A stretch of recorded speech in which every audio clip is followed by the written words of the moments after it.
పూరా లోకల్. నమస్కారం, నా పేరు చిట్యాల శ్వేత. తెలంగాణ సాయుధ పోరాట యోధురాలు చాకలి ఐలమ్మ మనవడు రామచంద్రం గారి కోడల్ని. మాది పాలకుర్తి. చిట్యాల రామచంద్రం గారు పాలకుర్తిలో 22 సంవత్సరాలు సర్పంచ్గా పనిచేశారు. సోమవారం సాయంత్రం సట్ల అంజలి అనే మా రజక జాతి ఆడపడుచు హత్యకు గురి కాబడింది.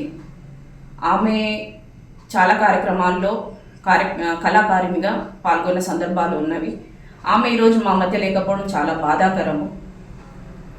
అయితే ఈ విషయంలో చాలామంది ప్రింట్ మీడియా, ఎలక్ట్రానిక్ మీడియా, అలాగే సోషల్ మీడియాలో ఒక దుష్ప్రచారం వస్తుంది.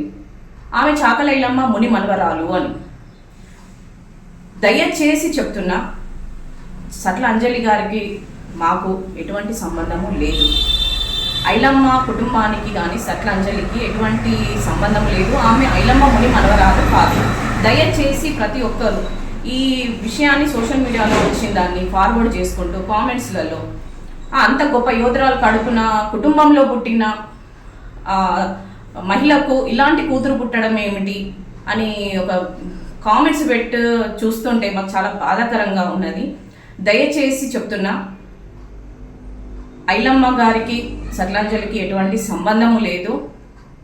దీన్ని మీరు పబ్లిక్లో ఇలా తీసుకెళ్ళి సమాజంలో ఐలమ్మకున్న పేరు ప్రఖ్యాతలను చెడగొట్టే విధంగా సోషల్ మీడియా కానీ, ఎలక్ట్రానిక్ మీడియా, ప్రింట్ మీడియా వాళ్ళు చేసే దుష్ప్రచారం చూస్తుంటే చాలా బాధాకరంగా ఉన్నది. దయచేసి వీటిని ఇక్కడితో ఆపేయండి. నిజాలు తెలుసుకోండి, నిజాన్ని బయట పెట్టండి, అబద్ధపు ప్రచారాలు చేయకండి. అలాగే సట్ల అంజలి గారి ఆత్మశాంతి జరగాలని భగవంతుణ్ణి ప్రార్థిస్తున్నాను.